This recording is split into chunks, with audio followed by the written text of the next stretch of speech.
So one of the things that we, since the start of the film festival, have been really excited about is having the opportunity to speak to the artists that have created these beautiful works that we've just witnessed, so we can get an idea of them in general, of their process, of these specific works, their approaches, etc., and then also to answer any questions. So it's a unique opportunity in that way.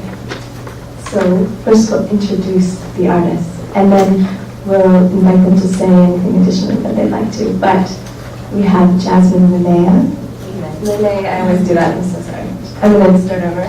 Jasmine Linnea, who is a filmmaker in the piece called Her Story, Part 4, in the church, with the beautiful dancer with the long hair, who is actually going to be, that is Ani Gavino, and she's actually going to be performing on Sunday, the day of dance, with her daughter, Malaya Cassandra. So come on Sunday to see them with their site-specific work. So we have Jasmine. We have Ann Maria Joachim's daughter. Yes, okay, I practiced that before. Would journey through the, I totally messed up, journey through the supermarket in 5 easy pieces. I know that I did not complete through the supermarket in 5 easy pieces. Thank you so much. Which is the black and white piece with the astronaut boy who in the NASA jumpsuit in the family. And then we have Vance Brown and Justina Grayman, who are collaborators in Black Men in America. And that was the piece that started with the group of boys, and then moved into the scene with a group of men in the white space at the table. So we are going to open it up for questions, but we'll just start up here to kind of break the ice. So I'm always curious, what was the seed that started the film? Was it the visual? Was it the song? Was it the place? If you could speak to that.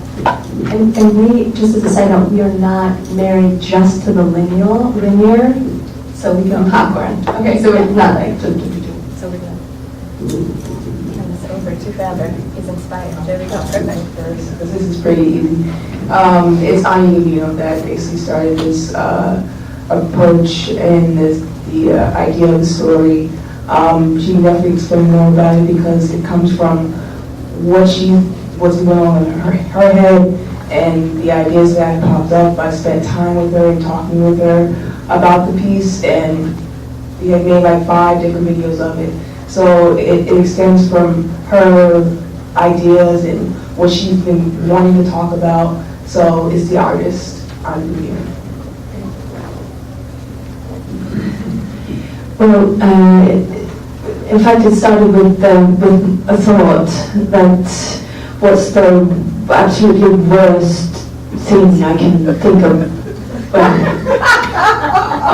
The moment I want to die. And I thought of this grocery shopping with my kids that Friday. It was always horrible to get it through. And so that was the starting point, actually. Just the sweat and terror of Friday afternoon grocery shopping. No, I'm not a dancer, and I'm a filmmaker, and so this was topic. And I thought, well, who should I work with? Who would be the best people to interpret this for me? And I coincidentally met up with my friend Maria.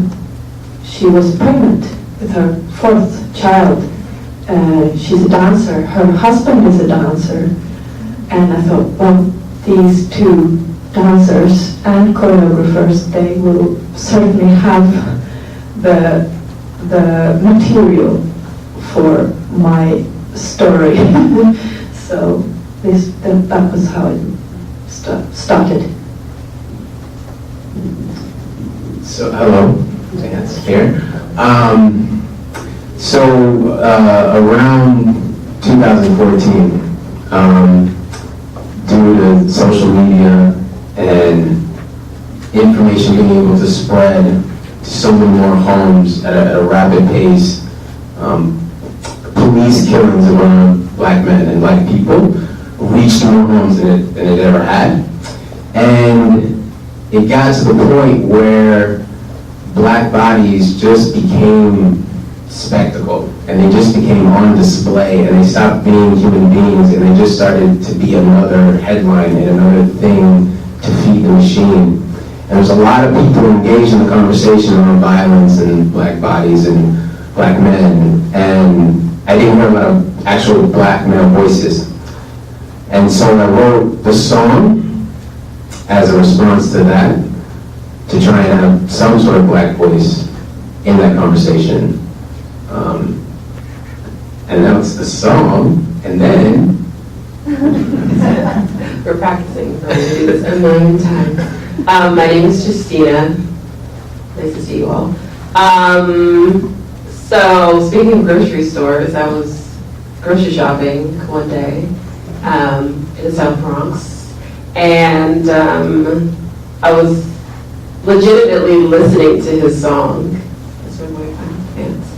And I just had a vision for a white space and 5 black men and 5 guns, and that's really, it just popped into my head. And I think maybe what contributed to it popping into my head was all of my concern about my brothers, especially at that time when, like, every other day it was a news story about an unarmed black man being killed.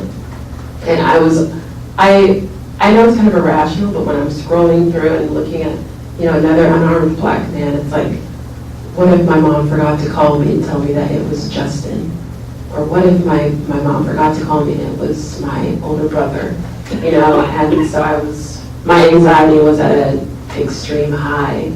And just thinking about the ways that everyone else sees my brothers versus the way I see my brothers. I see my brothers as, like, we watched Family Matters and we played Nintendo and, like, we played a lava game. That's where we got like a blue mat, got at the top of the stairs, and then you just sit on it and slide down and hope you don't die.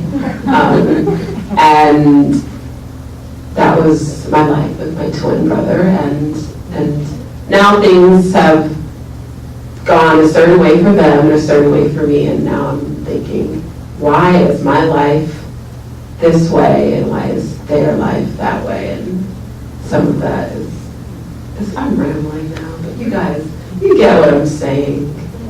It was inspired by my brothers.